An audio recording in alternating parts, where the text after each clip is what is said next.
Alright, let's look inside our comic to see what our next challenge is. The Can Crushing Robot. First, be sure to complete your mechanism activity, your can crusher, and your gear car. Take your laser cut trunnion pieces and slide them on carefully. You may have to wiggle them back and forth or use some crayon to make it easier.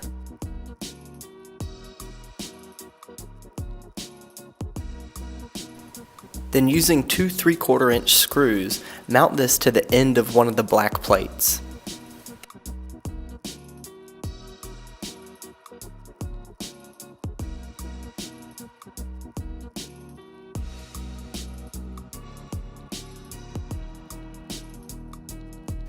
Attach another black plate on the back using 3/4 inch dowels.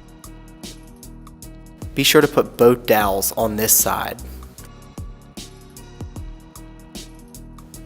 Repeat this for another set of black plates. Using your tape measure, cut 4 dowels 2 inches long. We're going to use these to join the two black plates together. Then, like always, color them to make installation easier.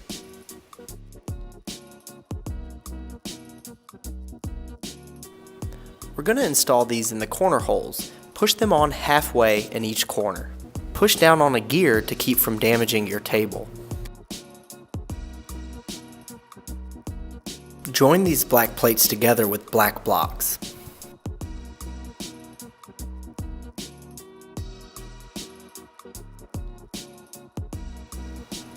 Push everything together. You can use pliers if you'd like to gain a little mechanical advantage.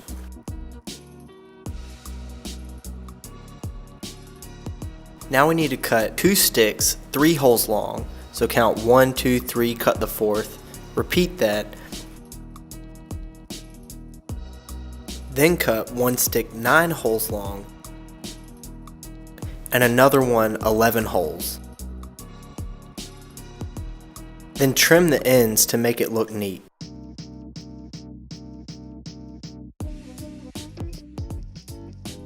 We're going to use the 3-hole sticks to connect these two together. First, cut a couple of dowels, 3/4 inches or so long. You can rub the dowel on your gear to knock off any splinters.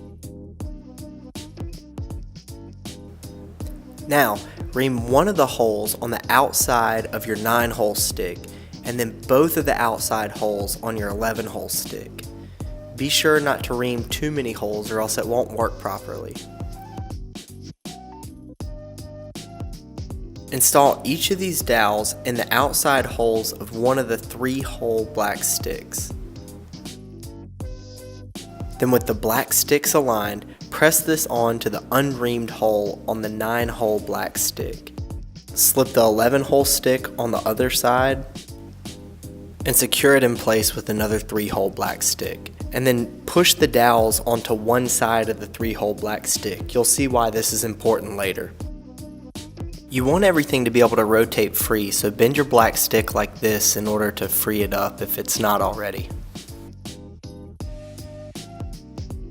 Then we're going to attach our 1 milliliter syringe to the end of the 11-hole black stick using a 3/4 inch screw like this.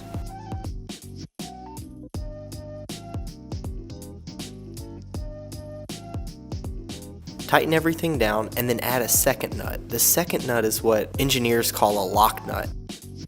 They help make sure nothing comes loose.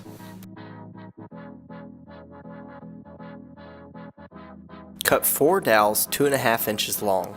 Knock the splinters off of them and then color each of the dowels. Install the dowels halfway down a black block.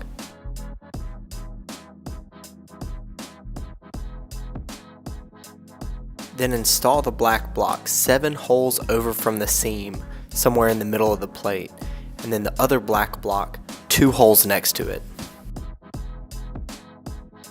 Make sure there's enough dowel sticking out of the backside to capture it in place with another black block. Make sure everything's tight.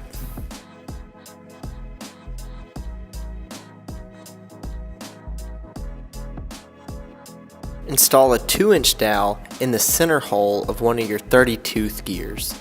You want the dowel to just be flush with the edge of the gear.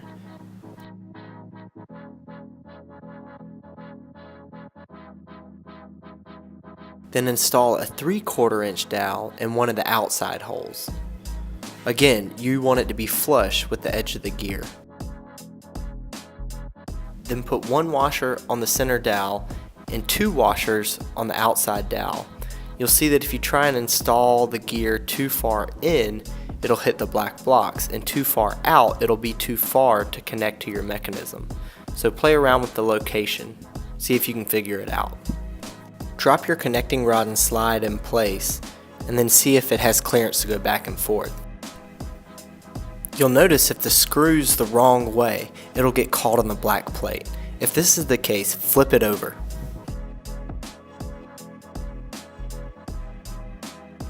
Next, we'll slip the tabs of the syringe into the trunnion mount. Slide the trunnion around the syringe and try rotating the crank. Does it move the syringe back and forth? And then we're going to fix it in place with the small E-piece. One of the E-shaped pieces is for the larger syringe and one is for the smaller syringe.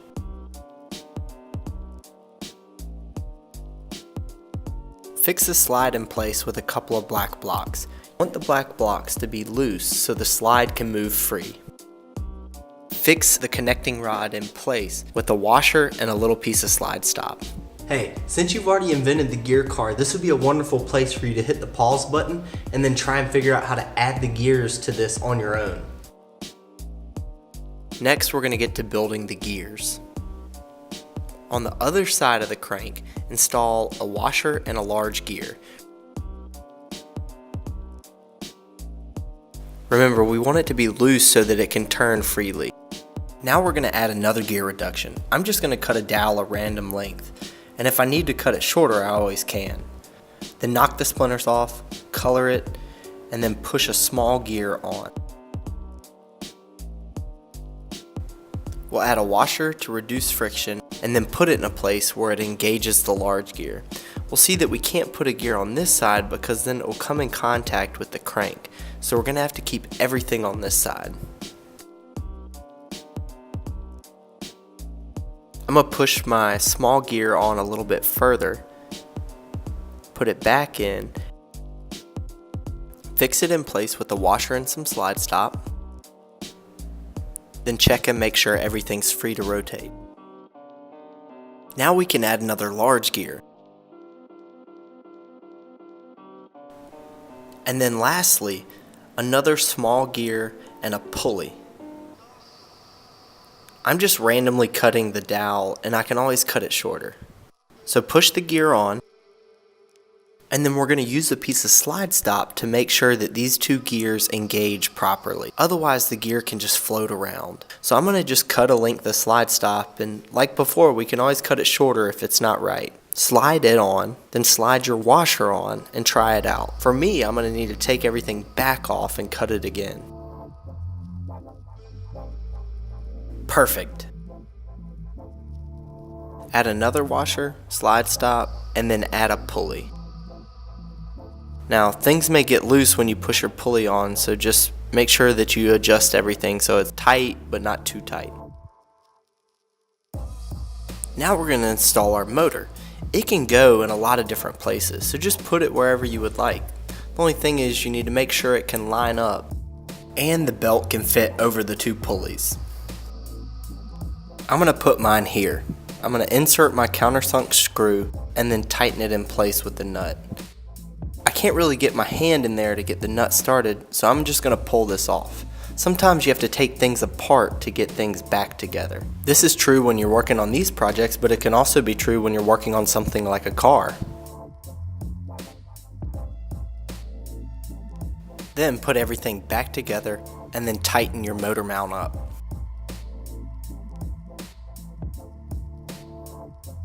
We're going to attach a base plate so that everything can stand up on its own.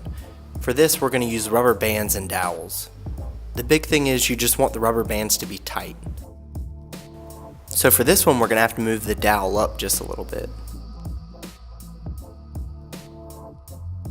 And for this end, we're actually just going to move the rubber band over so that it's being stretched horizontally.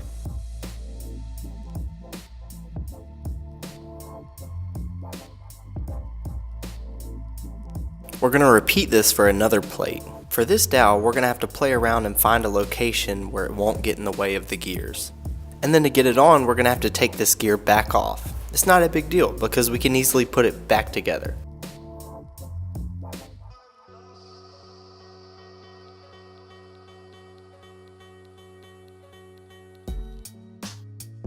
Reinstall the gear, and then we're going to move on to hooking up the battery pack. We're going to attach the battery pack to these dowels right here. And then to attach it to the motor, you can use alligator clips, but I'm just going to loop the wire through the hole on the tabs of the motor.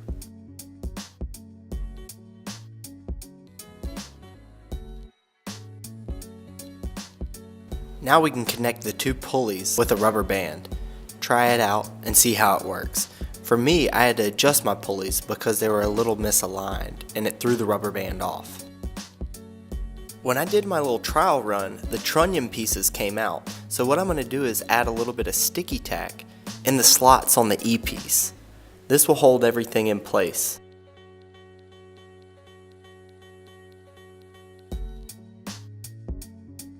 Now if you put everything together right, you now will have a machine that you can plug into your can crusher and crush a can using only this little electric motor.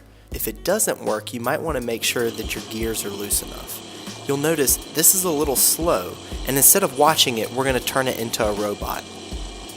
Right now it's just a machine. A robot will do a task until something happens and then do something different. So what we're going to do is use a limit switch so that when it goes all the way down to the bottom, the motor automatically turns off and a buzzer turns on. If you look at your switch, there are 3 prongs coming out of it. One will say COM, one will say NO, and one will say NC. We need to hook the red wire of the battery pack up to the pin that says COM. Then we'll hook the NC pin up to one side of the motor and then finish the circuit by connecting it to the black wire of the battery pack. You'll see now when you turn the battery pack on, the motor starts turning, and then when you push the switch, it turns off. Then to finish the circuit, we're going to hook up the NO pin of the switch to the red wire of the buzzer, and then the black wire of the buzzer back to the black wire of the battery pack. Now when we push the limit switch, the motor turns off and the buzzer turns on. Now we're just going to hook this circuit up to our machine.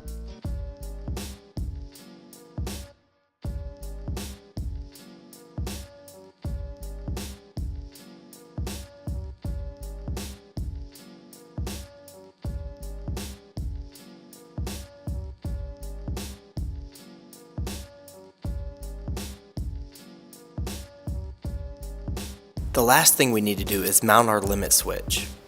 To do that, we're going to use these laser cut pieces. Slide these two together. Remember, you can use sticky tack if you want things to be more secure. And then pop this piece in right here. Now slip these two pieces together. This is going to act as the mount for the limit switch. This little cutout is for the COM pin, so make sure you have everything oriented the right way. I'm going to mount my limit switch right here. Use sticky foam to fix everything in place. I'm going to put 2 pieces on here like this, and then mount it to the base plate.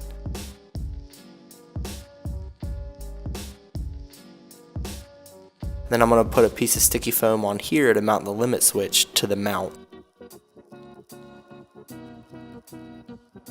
This is going to travel down with the crusher and push down on the limit switch and tell the motor to turn off and the buzzer to turn on. You want to mount it in a position where when it travels down, it'll actually come in contact with the limit switch. And then just like the mount, we're going to attach it in place with sticky foam.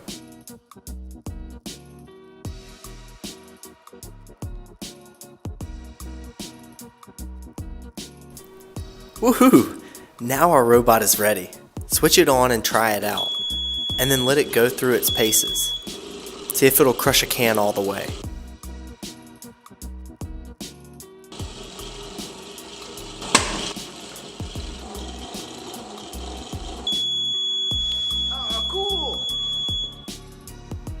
Wow, high five.